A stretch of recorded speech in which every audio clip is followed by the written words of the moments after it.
मैं जो यहाँ घूमा हूँ झंझारपुर लोकसभा में, मुझको लगता है कि सुमन महासेठ जी कंफर्टेबली प्लेस्ड हैं, अच्छे वोटों से जीतेंगे और देश भर में एक सांप्रदायिकता के खिलाफ लोगों के मन में कि एक बार आप बहका लीजिएगा, 2 बार बहका लीजिएगा, अंग्रेजी में कहता है दिस फार नो फर्दर, यानी यहाँ तक आए, इससे आगे नहीं जाना है।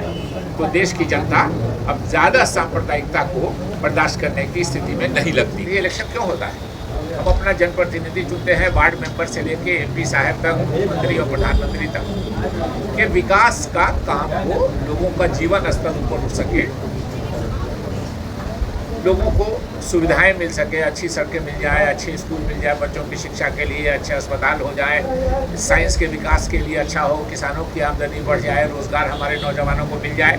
यही काम है राजनीतिक दलों का और यही काम है राजनीतिक नेताओं का। लेकिन कोई भी विकास, कोई भी तरक्की अमन और शांति के बगैर नहीं हो सकता। अमन और शांति रहेगी तभी विकास होगा। हम अभी पत्रकार सम्मेलन को कर रहे हैं, हमारे साथी सुन रहे हैं, आप हमारी बातें नोट कर रहे हैं, रिकॉर्ड कर रहे हैं। लेकिन अगर मालूम हो जाए कि यहाँ बॉम्ब, पिस्तौल और लाठियाँ चलने वाली हैं, तो ना आप हमारी बात रिकॉर्ड कीजिएगा, ना आप हमारी बात लिखिएगा, ना हम बोलने की स्थिति में होंगे, इसलिए कि अपनी अपनी जान बचाने के फिराक में सब लोग रह जाएंगे। इसलिए किसी भी विकास और तरक्की के लिए अमन और शांति जरूरी है, और अमन और शांति होगी तभी विकास होगा, तभी तरक्की होगी। और जनप्रतिनिधि इसी के लिए चुना जाता है। जनप्रतिनिधि एक तरह से घर का मुखिया होता है, चाहे वो वार्ड मेंबर हो, चाहे वो एमपी हो, चाहे वो मुख्यमंत्री हो, चाहे वो प्रधानमंत्री हो। लेकिन अगर घर का गार्जियन ही घर के एक फर्द को दूसरे फर्द से लड़ाने लगे, उसका प्रयास करने लगे, तो ये बहुत ही चिंता का विषय होना चाहिए समाज के लिए भी और देश के लिए। कोई ऐसा परिवार आपको नहीं मिलेगा जिसमें अगर 10 आदमी है सदस्य, तो 10 एक तरह के हैं। कोई शारीरिक रूप से मजबूत होगा, कोई कमजोर होगा, कोई बौद्धिक रूप से बहुत आगे होगा, कोई थोड़ा मंदबुद्धि होगा, कोई बहुत ज़्यादा शिक्षित होगा, कोई थोड़ा कम शिक्षित होगा। तो घर के गार्जियन का काम है, जो जनप्रतिनिधि घर के गार्जियन होते हैं, एक तरह से हम उनको अपना प्रतिनिधि चुनते हैं, कि सबको हम साथ लेके चलें, वही घर ज़्यादा दिन चलता है उसी घर में। लेकिन अगर घर का गार्जियन ही हमको घर के एक आदमी को दूसरे आदमी को लड़ाने लगे, एक समाज को दूसरे समाज से लड़ाने लगे, तो हम समझते हैं कि ये उस समाज के लिए भी दुर्भाग्यपूर्ण है और उस जनप्रतिनिधि को ये शोभा नहीं देता है। इस लोकसभा चुनाव में आपको अभी तक 2 चरण का मतदान हुआ है। एक 19 अप्रैल को हुआ 102 लोकसभा क्षेत्रों का, और एक 26 अप्रैल को हुआ 88 लोकसभा क्षेत्रों। एक बात गौर कीजिएगा कि 19 को जो चुनाव हुआ, शाम तक वोटिंग होती रही। मुझको लगता है कि 20 को प्रधानमंत्री के अधीन जो एजेंसियां हैं देश भर की, प्रधानमंत्री को ये सूचना हो गई कि उनका परफॉर्मेंस, उनके दल का, उनके गठबंधन का परफॉर्मेंस बहुत खराब हुआ है।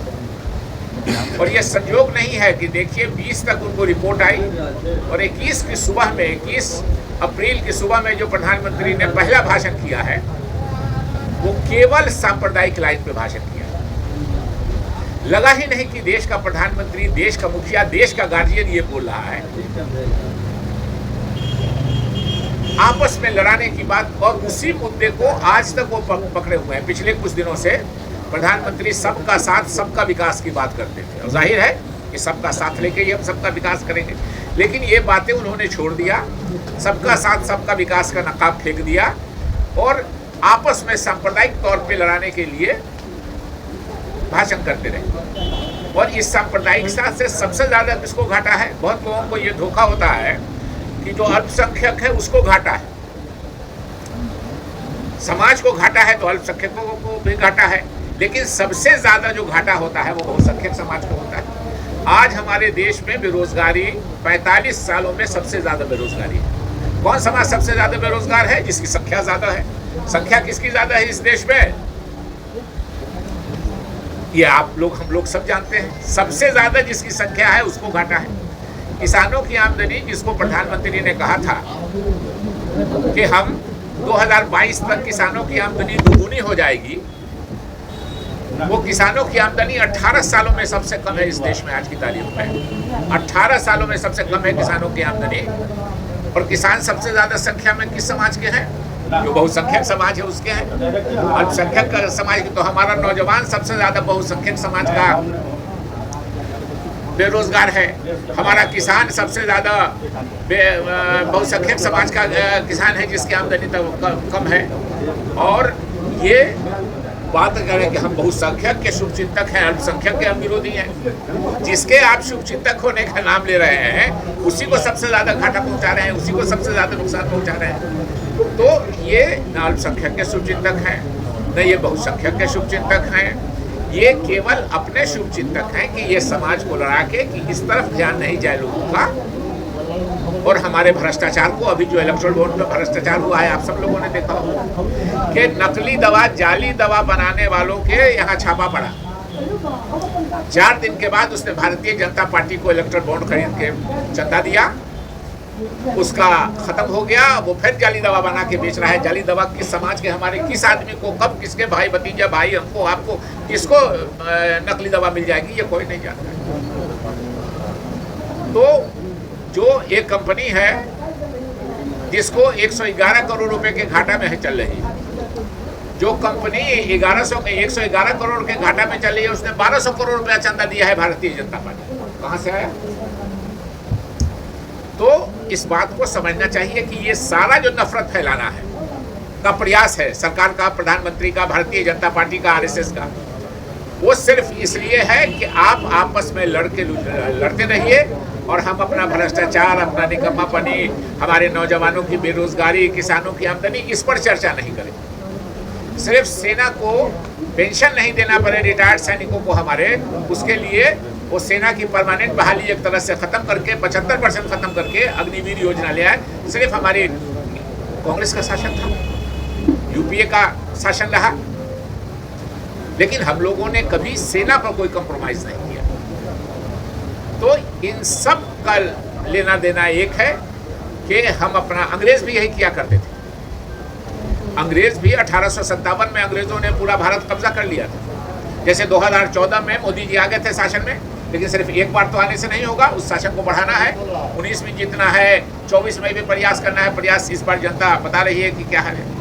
एक बात जो हमको और लग रही है कि मोदी जी के प्रति तो उदासीनता हुई है, जो हमको लग रहा है कि सुमन महासेठ जी यहाँ से जीतेंगे, जो हमको लग रहा है कि फातमी साहब मधुबनी से जीतेंगे, जो बीजेपी और जो एनडीए गठबंधन के लोग हैं वो हारेंगे। उसका एक हमको कारण, एक तो ये लग रहा है कि नरेंद्र मोदी जी के प्रति उदासीनता है। कितना लोग भड़केगा, कितना लोग आपस में सांप्रदायिक रूप से बढ़ के वोट करेगा, आपको कितना देर तक, एक इलेक्शन हुआ, 2 इलेक्शन हुआ। लेकिन हमको लगता है कि जो सबसे बड़ा फैक्टर है, और उसको लगता है ये यहाँ भी है, रात में, कल में था जयनगर में, इसी पार्लियामेंट्री क्षेत्र का ये है, एमपीज ने ये सोच लिया, जो लोकसभा के मेंबर थे उन्होंने ये सोच लिया कि प्रधानमंत्री के नाम पर, हिंदू मुस्लिम के नाम पर हमको वोट देकर लोग जिता देगा, इसलिए हमको कोई काम करने का, काम तो छोड़ दीजिए, मिलने जुलने का। मैंने पूछा, आप लोग अपने दोधा बड़ी बस्ती है, लगभग 7-8-10 हज़ार की आबादी है, वोटर होंगे वहाँ 5-6 हज़ार दोधा में। मैं परसों था वहाँ, मैंने पूछा आप लोगों के इलेक्शन के बाद कोई एमपी आए इसी पार्लियामेंट में? बोला नहीं, हम लोग नहीं पहचानते हैं, कोई एमपी को नहीं पहचानते। मधुबनी लोकसभा में भी हम पूछा, बोला नहीं आए नहीं। एमपीज ने समझ लिया कि हम मोदी जी का जो ये सांप्रदायिक पॉलिटिक्स है, इसके वजह से लोग हमको आंख बंद करके वोट देंगे। पहले बार तो दे दिया, अब इस बार सारे एमपीज को परेशानी हो रही है। तो मिल मिला के मुझको लगता है, मैं जो यहाँ घूमा हूँ झंझारपुर लोकसभा में, मुझको लगता है कि सुमन महासेठ जी कंफर्टेबली प्लेस्ड हैं, अच्छे वोटों से जीतेंगे और देश भर में एक सांप्रदायिकता के खिलाफ लोगों के मन में कि एक बार आप बहका लीजिएगा, 2 बार बहका लीजिएगा, अंग्रेजी में कहता है दिस फार नो फर्दर, यानी यहाँ तक आए, इससे आगे नहीं जाना है।